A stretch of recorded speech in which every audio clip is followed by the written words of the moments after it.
కాళేశ్వరం ప్రాజెక్టులో జరిగిన అవకతవకలపై విచారణ జరిపిన ఎంక్వైరీ కమిషన్ తన రిపోర్ట్ను ప్రభుత్వానికి ఇచ్చింది. ప్రభుత్వం దాన్ని పరిశీలించి తదుపరి ఏం చేయబోతుంది.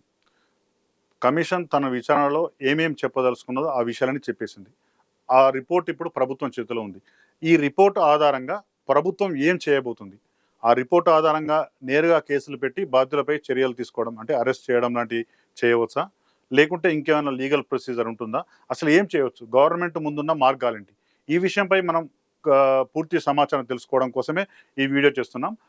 అసలు ప్రభుత్వానికి ఒక కమిషన్ వేసే హక్కు ఉంటుందా, ఆ కమిషన్ వేస్తే కమిషన్ చెప్పిన నిర్ణయాలు కమిషన్ విచారణలో వెల్లడైన అంశాలే ఫైనలా, దాని మీద మళ్ళీ న్యాయ సమీక్ష ఉంటుందా ఉండదా, ఆ అంశాలను ఆధారంగా ప్రభుత్వం కేసులు నమోదు చేసి బాధ్యులను శిక్షించవచ్చా అంటే అరెస్ట్ చేయవచ్చా, ఏం జరగబోతుంది, అసలు జనరల్గా ఈ విచారణ కమిషన్కున్న పరిమితి ఏంటి, పరిధి ఏంటి, దాని ఆధారంగా ప్రభుత్వం చేయాల్సిన కార్యక్రమాలు ఏంటి. ముఖ్యంగా ఒక కమిషన్ నివేదిక ఇచ్చిన తర్వాత 7 రకాల కార్యక్రమాలు తదనంతరం జరుగుతాయి. అంటే ఫర్దర్ స్టెప్స్ 7 రకాల అడుగులు పడాల్సి ఉంది.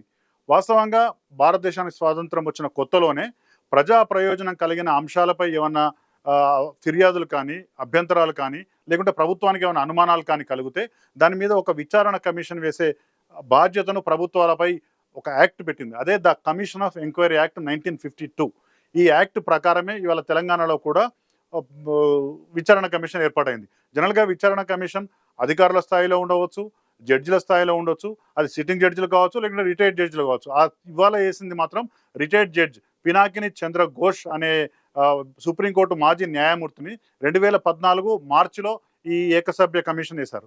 ఏకసభ్య కమిషన్ ఇన్ని రోజుల పాటు పూర్తి స్థాయిలో విచారణ జరిపి అప్పుడున్న ముఖ్యమంత్రితో పాటు అధికారులను, ఇంజనీర్లను అందరినీ పిలిచి మాట్లాడి ఏం జరిగిందనే విషయం మీద కూలంకషంగా విచారణ జరిపి సైటుకు కూడా వెళ్ళి, అంటే కాళేశ్వరం ప్రాజెక్టులోనే బ్యారాజుల వద్ద కూడా వెళ్ళి అక్కడ ఏం జరిగిందో ప్రత్యక్షంగా చూసి కూడా మొత్తంగా ఒక సమగ్ర నివేదికను ప్రభుత్వానికి అందించింది. ఇప్పుడు ఆ నివేదిక మనందరి ముందు కూడా ఉంది. దీని తర్వాత ప్రభుత్వం ఏం చేయబోతుంది. జనరల్గా ఒక విచారణ కమిషన్ ఏర్పాటు చేసేది ప్రభుత్వాలు, కేంద్ర ప్రభుత్వం కానీ రాష్ట్ర ప్రభుత్వం కానీ. ఇక్కడ రాష్ట్ర ప్రభుత్వం ఈ విచారణ కమిషన్ ఏర్పాటు చేసింది. ఇది న్యాయ విచారణ. ఈ రిపోర్ట్ వచ్చింది. ఫస్ట్ స్టెప్ మంత్రివర్గం దీన్ని స్వీకరించి పూర్తి స్థాయిలో సమీక్షించాలి. ఆ పని కూడా జరిగింది. ఇప్పటికే స్టేట్ క్యాబినెట్ మీటింగ్ జరిగింది. ఆ అంటే ఏదైతే నివేదిక ఉందో దాన్ని అది ఆమోదించింది, అంటే అలౌ చేసింది, ఇట్ ఈస్ రైట్ అని. నెంబర్ 2, దీని తర్వాత ఏం జరగబోతుందంటే ఒకవేళ విచారణ కమిషన్ కేంద్ర ప్రభుత్వం వేస్తే పార్లమెంట్లో ఆ నివేదికను ప్రవేశపెట్టాలి. అంటే రాష్ట్ర ప్రభుత్వం వేస్తే దాన్ని అసెంబ్లీలో ప్రవేశపెట్టాలి. ఇక్కడ రాష్ట్ర ప్రభుత్వం ఈ విచారణ కమిషన్ వేసింది కాబట్టి ఇప్పుడు ఆ నివేదికను ప్రభుత్వం అసెంబ్లీలో ప్రవేశపెట్టాలి. అసెంబ్లీలో ప్రవేశపెట్టి ఇటు వర్గాలు, అటు ప్రభుత్వం ఏమంటుంది, ఇటు ప్రతిపక్షం ఏమంటుంది, సభ్యులు ఏమనుకుంటున్నారు, టోటల్ సభ ఏమనుకుంటుంది దీని మీద అనే విషయం మీద పూర్తి స్థాయిలో చర్చిస్తారు. ఈ చర్చల తర్వాతనే ఫర్దర్ స్టెప్ పోయే అవకాశం ఉంటుంది. ఈ అసెంబ్లీలో పూర్తి స్థాయిలో చర్చించే అవకాశం ఉంది. ఆ చర్చల తర్వాత ఈ మొత్తం రిపోర్టును నివేదిక ఆధారంగా ఫర్దర్ ఏం స్టెప్స్ తీసుకోవాలి అనేది ప్రభుత్వం నిర్ణయిస్తుంది. ముఖ్యంగా నివేదిక 2 రకాలు. ఒకవేళ గనక నివేదికలో ఈ కాళేశ్వరంలో ఏ తప్పు జరగలేదు అని కనుక వస్తే ఇక ఈ చాప్టర్ క్లోజ్ అయ్యేది. కానీ ఇక్కడ మాత్రం తప్పు జరిగింది, అవకతవకలు జరిగాయి, బాధ్యతారాహిత్యం ఉంది అని కమిషన్ తేల్చింది.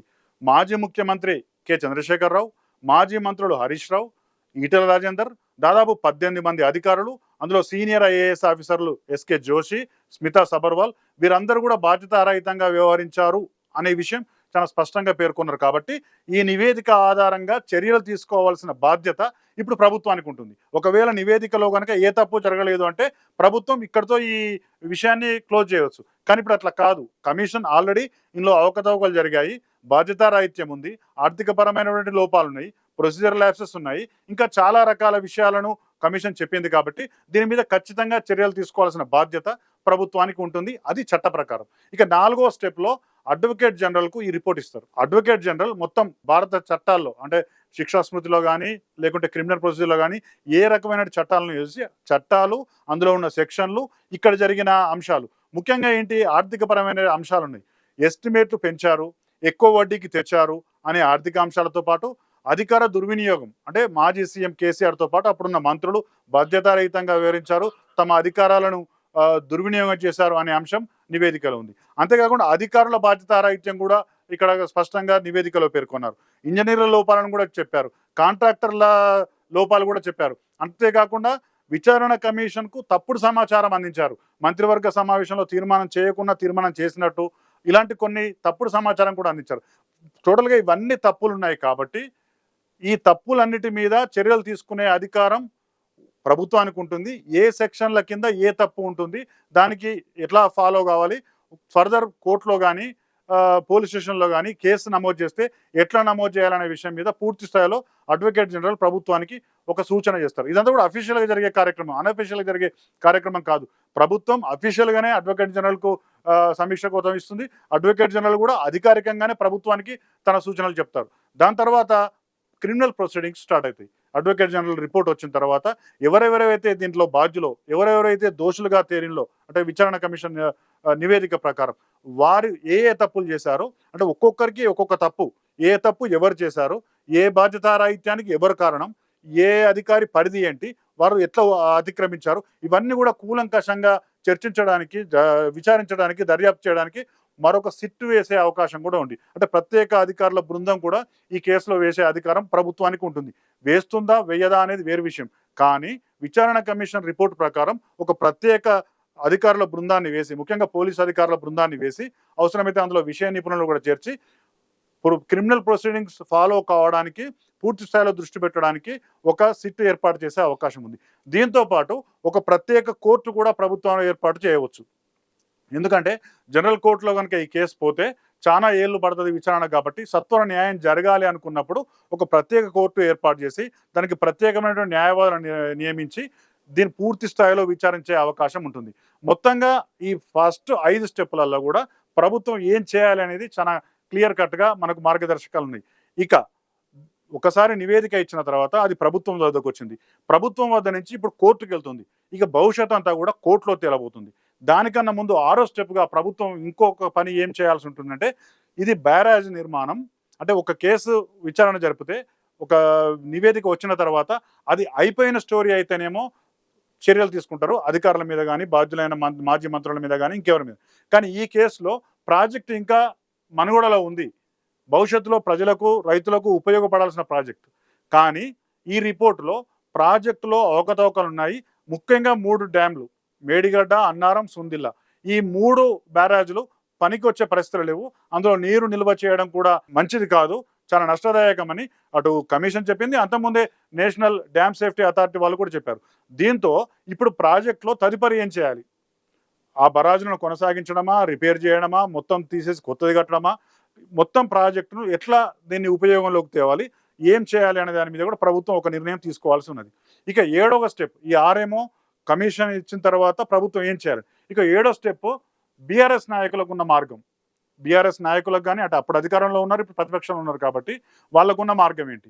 అట్లనే ఈ విచారణ కమిషన్లో ఎవరైతే బాధ్యులను తేలారో సీనియర్ ఐఏఎస్ అధికారులతో పాటు ఇంజనీర్లు, తర్వాత కాంట్రాక్ట్ ఏజెన్సీలు, వాళ్ళకున్న మార్గం ఏంటి అంటే, కమిషన్ ఇచ్చిన రిపోర్ట్ ప్రకారం ప్రభుత్వం కేసు నమోదు చేస్తుంది, అది కోర్టులో విచారణకు వస్తుంది. ఆ విచారణ సందర్భంగా వీళ్ళు తమ వాదనను వినిపించే అవకాశం ఉంది. అంటే అసెంబ్లీలో చర్చ జరిగినప్పుడు బీఆర్ఎస్ నాయకులు ఖచ్చితంగా వాదనలు వినిపిస్తారు. ఇప్పటికే మాజీ మంత్రి, ఇరిగేషన్ మంత్రి హరీష్ రావు గారు పవర్ పాయింట్ ప్రజెంటేషన్ ద్వారా తన వాదన వినిపించారు. అంటే అసెంబ్లీలో వాదన వినిపించినా, విలేకరుల సమావేశంలో వాదన వినిపించినా అది కోర్టులో వినిపించినట్టు కాదు.